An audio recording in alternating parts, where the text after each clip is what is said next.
একদিন মায়ার নবী মুহাম্মদ সাল্লাল্লাহু আলাইহি ওয়াসাল্লাম একটি জঙ্গলের পাশ দিয়ে হেঁটে যাচ্ছিলেন। হঠাৎ নবীজি দেখতে পেলেন এক ইহুদি একটি মা হরিণকে শিকার করে শক্ত করে বেঁধে রেখেছে। দয়ার নবীকে দেখা মাত্রই হরিণটি রোনাজারি শুরু করল এবং মানুষের ভাষায় বলে উঠল, ইয়া রাসূলাল্লাহ, ইয়া হাবিব আল্লাহ, আজ সকালে আমি আমার বাচ্চাদের বাসায় রেখে খাবারের সন্ধানে বের হয়েছিলাম। হরিণটি বলল, হে আল্লাহর নবী, ওই সময় এই ইহুদি আমার সামনে আসে এবং আমাকে বন্দী করে ফেলে। সকাল থেকে আমি এখানে বন্দী। ইয়া রাসূলাল্লাহ, আমার ছোট ছোট দুধের বাচ্চা আছে, তারা আজ সারাদিন কিছুই খায়নি। আমাকে না পেয়ে তারা হয়তো অস্থির হয়ে পড়েছে, পিপাসায় তাদের বুক ফেটে যাচ্ছে।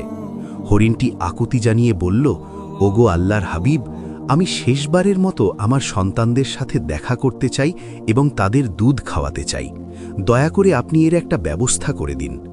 হরিণের এই করুণ আর্জি শুনে দয়াল নবীর অন্তর কেঁদে উঠল।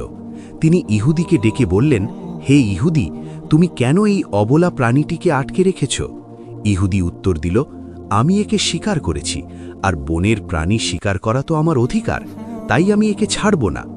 নবীজি বললেন, তুমি কি দেখতে পাচ্ছ না এটি একটি মা হরিণ? এর স্তন দুধে পরিপূর্ণ, এর বাচ্চারা না খেয়ে কষ্ট পাচ্ছে, তুমি একে একবার সুযোগ দাও। ইহুদি অবজ্ঞার সাথে বলল, আমি এত কষ্ট করে ধরলাম আর আপনার কথাই ছেড়ে দেব? একবার ছেড়ে দিলে কি বনের হরিণ আর ফিরে আসে?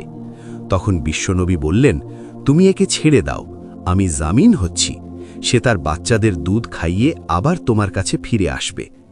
ইহুদি বিদ্রুপ করে বলল, বনের হরিণ কি আপনার বাপদাদার সম্পদ যে ফিরে আসবে? শিকার করা প্রাণী ফিরে আসার কি কোনো নজির আছে? যখন ইহুদি কোনোভাবেই রাজি হচ্ছিল না, তখন নবীজি বললেন, তবে এক কাজ করো, তুমি হরিণটিকে ছেড়ে দাও আর তার বদলে আমাকে এখানে বেঁধে রাখো। হরিণ না ফিরলে তুমি আমাকে সারা জীবন বন্দী করে রেখো। ইহুদি ভাবল এটি ভালো সুযোগ। সে নবীজিকে বেঁধে রেখে হরিণটিকে ছেড়ে দিল। ছাড়া পেয়ে হরিণটি দ্রুত বনের দিকে ছুটে গেল।